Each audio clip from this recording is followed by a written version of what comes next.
WhatsApp guys, भाई सबको बधाई हो। इंडिया की जो इकोनॉमी अर्थव्यवस्था है वो 4 ट्रिलियन को क्रॉस कर चुकी है, जो कि जापान से भी आगे निकल गई है। एक तरीके से ऑफिशियल स्टेटमेंट नहीं आई, लेकिन ये है, बहुत सारी चीजें करी गई हैं, एनालाइज उसके बाद पता लगा है। तो चैनल बने तो प्लीज सब्सक्राइब, वीडियो कर दे लाइक, एंड भाई जय हिंद जय भारत जरूर लिख देना। 1 2 3 गो। $4 ट्रिलियन US इकोनॉमी हम पहुंच गए हैं। गौतम अदानी ने भी ट्वीट करा है, क्योंकि आईएमएफ का डेटा है, जो आईएमएफ का ट्रैकर है, उसको कोट करते हुए बोला है कि इंडिया की इकोनॉमी 4 ट्रिलियन से क्रॉस हो गई। अब जो ज्यादा जो शेयर है ग्लोबल इकोनॉमी में वो इंडिया और चाइना का होने वाला है अमेरिका के बाद। बाकी सारे तो पीछे आ जाएंगे, यूरोप, इनकी तो गेम ही खत्म हो रही है। इंडिया की तरक्की का राज क्या है? इतनी तेजी से इंडिया की इकोनॉमी ग्रो कर रही है, समझते बालातर है। मैं तो कहता हूँ कि इंडिया हमें एक झटके में खरीद ले, हम लोग ऐसे हैं। इतना बड़ा इवेंट उन्होंने ऑर्गेनाइज किया वर्ल्ड कप का, और उसकी भी बड़ी डिटेल्स आई हैं कि कितना पैसा उससे भी बनाया उनके कई चीजों में, जो वर्ल्ड कप क्रिकेट से। और हमारे यहाँ तो कभी ऐसा इवेंट हो नहीं सकता। 75 साल 50 अब देखें हमारे साथ वाले मुल्क किधर चले गए। आप तो हिंदुस्तान के साथ कंपैरिजन करते भी शर्म नहीं कर सकते। कुछ बिलियंस का गैप रह गया है भारत की इकोनॉमी और जापान की इकोनॉमी के बीच में, और फिर और कम गैप रह गया है भारत की इकोनॉमी और जर्मनी की इकोनॉमी में। हिंदुस्तान को अब वक्त नहीं लगेगा थर्ड बिगेस्ट इकोनॉमी बनने में, बिकॉज जो फोर्थ और थर्ड बिगेस्ट इकोनॉमी है हमसे ज्यादा दूर नहीं है। इसी तरह इकोनॉमिक ग्रोथ इंडिया की रहेगी तो 2050 में इंडिया की इकोनॉमी पाकिस्तान से 40 गुना बड़ी होगी। $200 अरब की इंडिया और अमेरिका की ट्रेड है, तो वो क्यों ना इस एंगल से सोचे इंडिया के बारे में। जो आईएमएफ वालों पे लाना, जिन्होंने भाई बोला था 2028 के 29 में भारत, सही बात है। हाँ। मतलब भाई तुम लोग तुम कैसी रिपोर्टें बना रहे हो? मतलब इनकी रिपोर्टें मुझे समझ नहीं आ रही। लेकिन सर, एक तरफ हम अगर इकोनॉमी की बात करें तो हम देखते हैं कि इंडिया की जो है वो $4 ट्रिलियन तक पहुंच गई है, जो आज एक न्यूज आई है। और हमारे यहाँ जो है वो महंगाई 42% तक पहुंच गई है। और साथ ही हमारे यहाँ कहा जा रहा है कि इस प्रोग्राम के, जो IMF के प्रोग्राम में है, इसके बाद एक और प्रोग्राम में जाने की फुल तैयारी है। क्या करेंगे ये लोग? मुझे सख्त दुख हुआ है। आपकी फाइनेंस मिनिस्टर ने ये स्टेटमेंट दी है कि हमें मौका मिला तो एक और लोन लेंगे, और मैंने जब उनकी टैक्स रिटर्न देखी तो 2 अरब रुपए की टैक्स रिटर्न है आपकी फाइनेंस मिनिस्टर जो उनकी। लेकिन आरजू, ये आपके पाकिस्तान के अंदर रहने वाले जितने शहरी हैं, हर एक के हाथ के अंदर स्मार्टफोन है और हर एक को पता है यही अलमिया है। बेचारे कर कुछ नहीं सकते। वोट डालते किसी को है, जाते किसी को है। अभी औपचारिक रूप से नहीं आई, फॉर्मल रूप से नहीं आई, फाइनेंस मिनिस्ट्री से नहीं आई, लेकिन ये खबर आई है, और गौतम अदानी ने भी ट्वीट करा है, क्योंकि आईएमएफ का डेटा है, जो आईएमएफ का ट्रैकर है, उसको कोट करते हुए बोला है कि इंडिया की इकोनॉमी 4 ट्रिलियन से क्रॉस हो गई। अब ये बहुत कम गैप रह गया है, कुछ बिलियंस का गैप रह गया है भारत की इकोनॉमी और जापान की इकोनॉमी के बीच में, और फिर और कम गैप रह गया है भारत की इकोनॉमी और जर्मनी की इकोनॉमी में। यानी कि लोग ऐसा कह रहे हैं कि 2027-2028 तक इंडिया जो है अगले 5 साल में वर्ल्ड की 3rd लार्जेस्ट इकोनॉमी बन जाएगा। अभी औपचारिक रूप से किसी ने, मोदी जी ने भी ट्वीट नहीं करा शायद, और निर्मला सीतारमण जी उन्होंने ट्वीट नहीं करा, किसी ने इसके बारे में ट्वीट नहीं करा, लेकिन गौतम अदानी ने ट्वीट करा है, देवेंद्र फडणवीस जी हैं उन्होंने ट्वीट करा, और 1-2 और मंत्रियों ने ट्वीट करा है। लेकिन ये डेटा जेन्युइन है क्योंकि आईएमएफ का डेटा है, राइट। लेकिन मुझे ऐसा लगता है कि अपना ड्यू डिलिजेंस करके 3-4-5 दिन, 1 हफ्ता लेगी फाइनेंस मिनिस्ट्री, फिर उसके बाद जब फाइनेंस मिनिस्ट्री ओके करेगी कि हाँ साहब हम लोग श्योर हैं, हम लोग इस मामले में बिल्कुल पक्के हैं, तब जाके, क्योंकि हमारे यहाँ ऐसे ही होता है कि we are very conservative in that sense, और होना भी चाहिए। पाकिस्तान में तो पता लगा, सबने ट्वीट कर दिया कि हम वर्ल्ड की टॉप इकोनॉमी बन गए, Pakistan is world top economy. Pakistani कर देते हैं ऐसा। मैंने पाकिस्तानी एंकर्स के नाम नहीं लूंगा, बेचारा बड़ा शरीफ सा बंदा है, वो कह रहा है खड़े होके, मैं सिंध में खड़ा हूं और मेरे पैर के नीचे 250 अरब का कोयला है। वो कह रहा है मेरे पैरों के नीचे 250 अरब का कोयला है। इमरान खान कह रहा है कि कराची के समुद्र में दुनिया का सबसे बड़ा तेल का जखीरा है, हमारे पास इतना तेल है कि सऊदी अरब शर्मा जाए। ये सब पाकिस्तानी, और जिम्मेदार पाकिस्तानी, प्राइम मिनिस्टर लेवल के जिम्मेदार पाकिस्तानी, खैर किसी जानवर का नाम ही नहीं है, जिम्मेदार पाकिस्तानी तो होता नहीं है, लेकिन ये पीएम की कुर्सी पर बैठ के ऐसी फेंक देते हैं कि इनका काम है पब्लिक को खुश करना। ठीक है, ये पब्लिक को ना ग्लूकोज की डोज दे देते हैं, फिर पब्लिक खुश हो जाती है, फिर कल फिर जलील हो जाती है, लेकिन उतने 1-4-5 घंटे के लिए तो पब्लिक खुश है ना। तो ये करते हैं। एक यूट्यूब चैनल जो कि सारे कंट्रीज की इकोनॉमी वो हर सेकंड पे कितना बढ़ रही है वो बताती है। वो ये हर सेकंड पे कितना बढ़ रही है ये कैसे बताती है? ये चीज है कि पिछले साल इकोनॉमी कितना बढ़ी और इस साल वो कितनी बढ़ेगी, उसको टोटल को सपोजिंग एक इकोनॉमी है वो $100 बिलियन से बढ़ती है। अब वो $100 बिलियन को 365 दिन से डिवाइड करेगा। 365 दिन से डिवाइड करने के बाद उसको फिर उसके बाद वो डिवाइड करेगा 24 से, घंटे की जीडीपी आ जाएगी।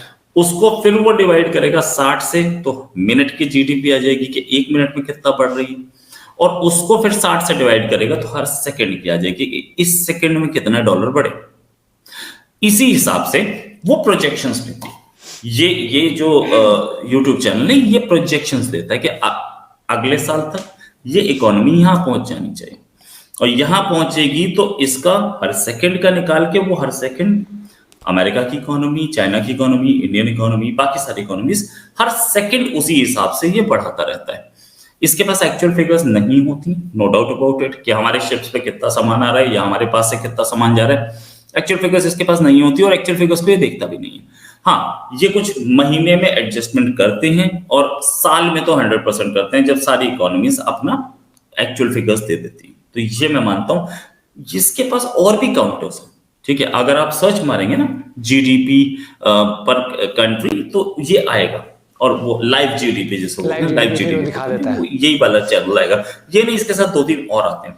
वो 2-3 जो और आते हैं, कोई नॉन मिनरल देता है, कोई पीपीपी देता है, ये है जो एक्चुअल टर्म्स में देता है। 2024 के अंत में मुझे पूरा भरोसा है कि भारत तीसरे नंबर में बन जाएगा, क्योंकि एक मजे की बात ये भारत की तो बढ़ रही है, दूसरों की कम हो रही है, अक्सर माइनस में। जापान की भी कम हो गई है। जापान की तो 5 पिछले साल वो मेरे ख्याल में 5 ट्रिलियन पे था, उससे पिछले साल 5.5 ट्रिलियन पे था, अभी उसकी तो बहुत तेजी से गिर रही है। देखो जापान को पिछाड़ कर जर्मनी आ गया तीसरे पे, जर्मनी आया ना तीसरे पे, तो खुद सोच लो कितनी जो है ना जीडीपी गिर रही है, और साथ साथ जर्मनी की भी गिर रही है। ये नहीं कि जर्मनी की मतलब ऊपर जा रही है, उसकी भी गिर रही है, लेकिन वो इस तरह 0% पे कभी ग्रो करता है तो कभी माइनस में वो भी चला जाता है। तो इसी तरह चलता रहा तो 2024 के अंत में भारत जरूर बन जाएगा, क्योंकि आप सोचो 4 महीने में $300 बिलियन कवर करके 4 ट्रिलियन भारत ने किया। तो आप सोचो कि भाई ये अगले 3 महीने में क्या करेगा और उससे अगले 3 महीने में क्या करेगा, तो भारत की जीडीपी कहाँ चली जाएगी। जीडीपी के मामले में अगर देखा जाए ना, इंडिया की जीडीपी दिन ब दिन बढ़ती जा रही है, बहुत तेजी से, वो भी बहुत तेजी से। और दूसरी बात ये कि यार ये इसमें कोई शक नहीं है, आप बहुत भी ज्यादा से ज्यादा मैं कहता हूँ वाकई में 10 से 11 महीने 10 से 11 महीने चलो यार, पूरा साल ले लो, लेकिन अगले साल के एंड में पक्का एंड में जो है ना हो जाए, हमें पूरा मुझे लग रहा है पूरा साल कर लो हो जाएगा, क्योंकि भारत की जो रफ्तार है ना इस टाइम ये बता रही है। देखो बिल्कुल सही, और जो IMF वालों पे लाना जिन्होंने भाई बोला था 2028 के 29 में भारत, सही बात है। हाँ। मतलब भाई बहुत पहले हो जाएगा, तुम कैसी रिपोर्टें बना रहे हो बे, मतलब इनकी रिपोर्टें मुझे समझ नहीं आ रही भाई। वो रफ्तार देख कर अंधा भी बता दे कि भारत कितनी जल्दी तुम्हें अगर पता हो, तुम्हें ये पता होना चाहिए जितनी भी IMF ने या जिसने भी सारी फिर बनाते हैं, वो फिर बनाते हैं। भाई इंडिया की जो एक इकोनॉमी है ना, वो जिस स्पीड से बढ़ रही है, आप अनुमान लगाते रहो, वो अनुमान से पहले ही हो जाता है हर एक चीज। कि दोबारा लोन लेने का, वो तो लोन लेते रहता है ना, वो एक लोन लेते हैं पाकिस्तान वाले, फिर दूसरा लोन लेना पड़ जाता है उस लोन को उतारने के लिए, क्योंकि जो पहला लोन लिया होता है उसको काम पे लगाते नहीं, अपने जेब में भर लेते हैं। बहुत पहले जब ये IMF वगैरह, इनफैक्ट जब हम ये हमारे सेटअप भी नहीं था तब किसी ने बोला था कि उस टाइम आप थोड़ा लोन लेंगे, उसे उतारने के लिए एक ना आदत पड़ गई है, वो अपनी इकोनॉमी को बेटर नहीं करने, लोन ले लेके ही अपनी इकोनॉमी को 5th-6th लार्जेस्ट बना लेंगे, वो मुझे लग रहा है। और ये जो वहाँ की जो नॉर्मल जनता है ना, ये सब और कौन टैक्स भर भर के वही चुकाएंगे इसे, ये तो अपना बाहर प्रॉपर्टी लेके भाग जाते हैं भाई। सच्चाई ये है भैया। और दूसरी बात अगर बताऊं तो इंडिया इसलिए तरक्की कर रहा है क्योंकि इंडिया एक विजन लेके चल रहा है कि जो चाइना का विजन था कि कंपनीज से मैन्युफैक्चरिंग वहां के करवानी, वही आज इंडिया की बड़ी से बड़ी कंपनी इंडिया में आके काम करे, इंडिया मैन्युफैक्चर करे, इंडिया में प्रोडक्ट्स बेचना चाहते हो ना आप, और ज्यादा फालतू वो ज्यादा क्या करो इंपोर्ट टैक्स से बचना चाहते हो तो इंडिया में मैन्युफैक्चरिंग करो, इंडिया को रोजगार दो तो आपको रिलैक्सेशन मिलेगी। क्यों? अगर कोई कंपनी आके से प्रोडक्ट बेच रही है तो किसका फायदा हुआ? बस शोरूम में 4-5 लोग की जिनको नौकरी लगी बस।